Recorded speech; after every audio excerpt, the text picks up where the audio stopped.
Dnes by som sa chcel pozrieť na 5 investičných typov, ktoré napríklad aj pri mojom vlastnom budovaní investičného systému z hľadiska psychológie veľmi pomohli. Je totižto všeobecne známe, že práve psychológia je jedným z hlavných problémov pre investorov, pričom nesprávna analýza daného inštrumentu alebo hľadanie toho správneho vstupného modelu sa radí až za ňu.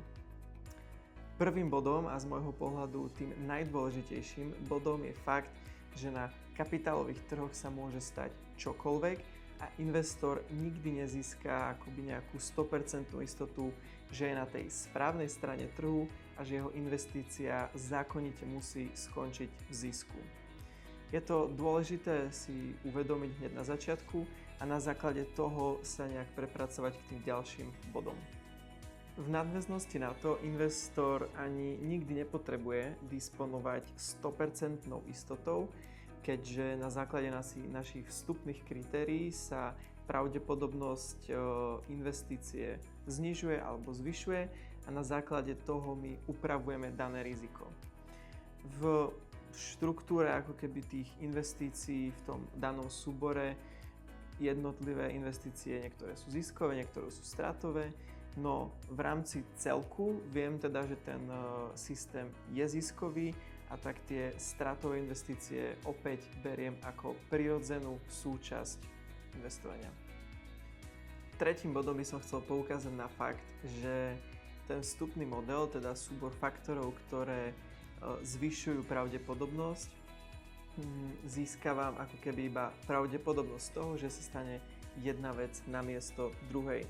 Nedisponujem žiadnou kryštálovou guľou, ktorá mi ukáže budúcnosť a to treba mať stále na pamäti. Ďalší bod sa zameriava na náhodnú distribúciu výhier a prehier. V súbore investícií, ktoré sú už uzatvorené, neexistuje žiadny vzorec, ktorý by definoval, ktorý by ako predom určil, že dve investície skončili v strate, tá tretia bude určite zisková.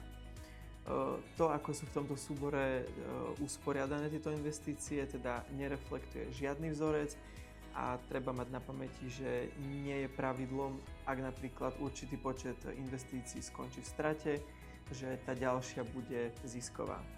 Posledným, no rovnako dôležitým bodom je fakt, že každá situácia na trhu je úplne jedinečná. Investor síce môže nadobudnúť pocit, že v podobnej situácii už bol a že obdobný vývoj ceny akciovej spoločnosti už zaznamenal, no rozhodne to takto nie je a na základe toho sa nemôže ani upravovať podstúpené riziko.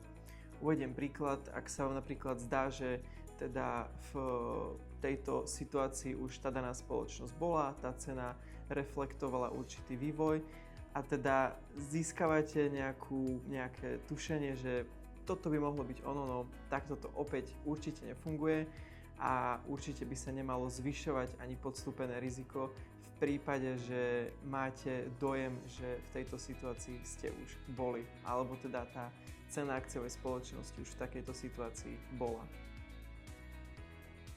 Dúfam, že vám tieto body pri vašej investičnej ceste pomôžu a určite pre viac tipov nás nezabudnite sledovať.